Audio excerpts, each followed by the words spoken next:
Aryan Anunnaki leadership structure. En relation avec la structure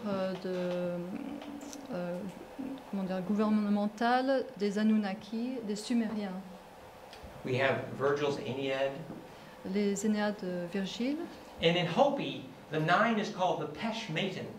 Et chez les Hopi, les nine étaient appelés les Peshmetan. We see it in the structure of the Palenque. It has 9 tiers or 9 levels. À Palenque aussi, on trouve les 9 tiers. Not really means 9 layers. 9 strates. 9 steps. 9 étapes. And in the origins of Star Wars, we have dans l'origine de Guerre des Étoiles, the education, which was later called Deep Space Nine. Une forme d'éducation appelée Deep Space Nine. And Andrea Puharich's The Nine. Et André Puharich les 9. Which became the book The Aquarian Conspiracy. Yeah? Qui devint le livre Conspiration du Verseau. So the people who were taught the history of the galaxy, which became the movie Star Wars, actually studied the Nine, yeah? Et en fait, c'était un sujet d'étude pour les personnes qui ont fait le film La Guerre des Étoiles. And in fact, the person identified with the Nine here is Atum, who is Enki. Le caractère principal est en fait identifié à Atun, en réalité Enki. Which is my teacher. Qui est une personne que Dan reconnaît comme son enseignant. And it became the story of Hermes for them. Et qui devint l'histoire de Hermès. So we see now that there's an important structure here, yes? Donc on voit ici se dessiner une importante structure. And we even learned a bit more if we look at the Hopi Peshmetan story. Si on regarde de plus près l'histoire de Peshmetan. The Peshmetan of the Hopi referred to a particular shape of a gravity cone. Des Hopi se réfère à une forme particulière de cône. Of gravity cone. De gravité, pardon. Cone, yes. Which was important when you were navigating after death. Important lorsque l'on navigue par-delà la mort. This was the cone's shape. Voilà cette forme de cône. And the origin of that cone is here. L'origine de ce cône, vous le voyez ici. In the three-dimensional geometry of Orion. Dans la géométrie tridimensionnelle de Orion. Which later became called the Antarian conversion. Plus tard surnommée la conversion antarienne. And this is the universal symbol for Orion. Et c'est le symbole universel pour Orion. Which is a double cone. Qui est donc un double cône inversé et qui s'entrecroise. And we now know the source of that cone. Et nous connaissons maintenant l'origine de ce cône.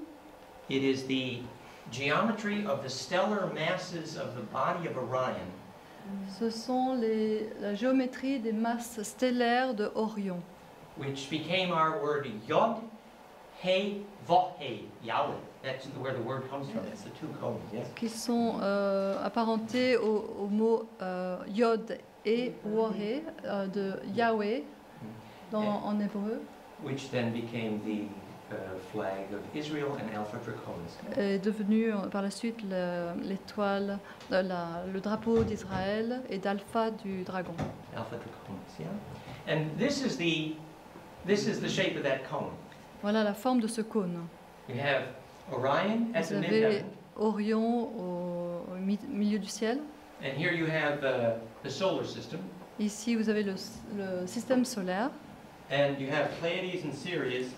Et donc de chaque côté de Orion à équidistance les Pléiades et Sirius. And the angle they make et l'angle qu'ils forment is a 60-degree light cone. Est un angle à 60 degrés, un cône de lumière à 60 degrés. Which we later learned is the perfect implosion angle.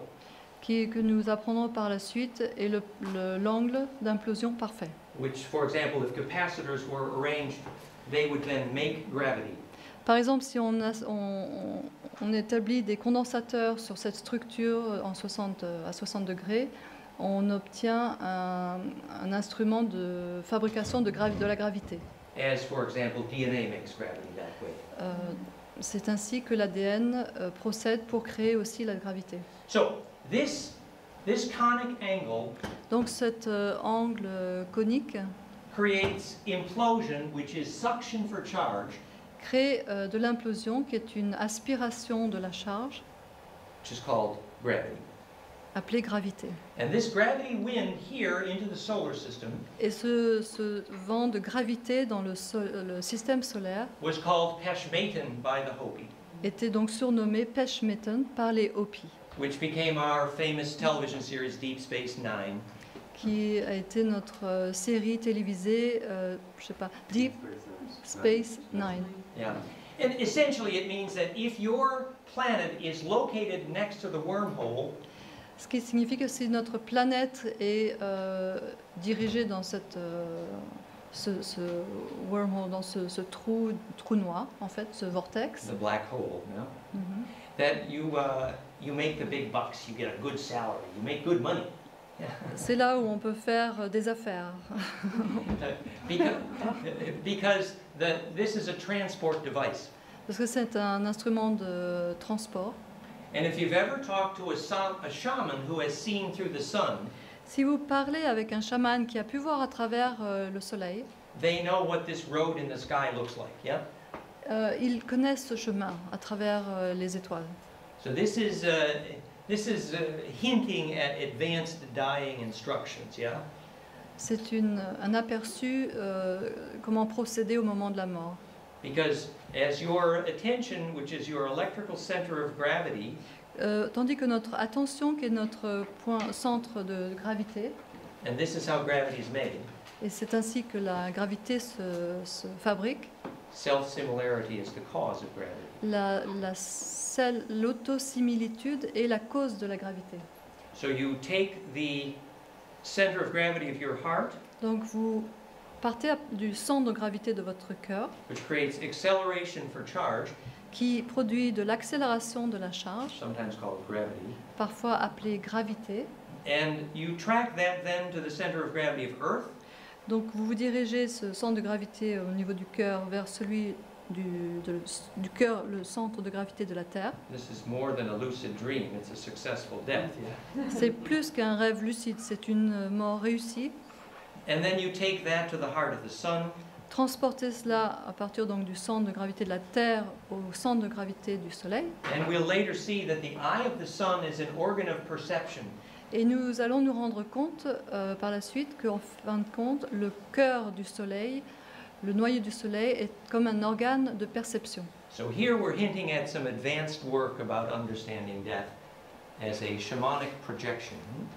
Donc c'est un niveau assez avancé, un niveau chamanique pour comprendre la mort. So this was an introduction to a look at mythic descriptions of death, yes? Poetic descriptions of death. Donc on a abordé un peu l'aspect poétique, mythologique de la mort. Now, let's compare that for a moment with say the Tibetan Book of the Dead.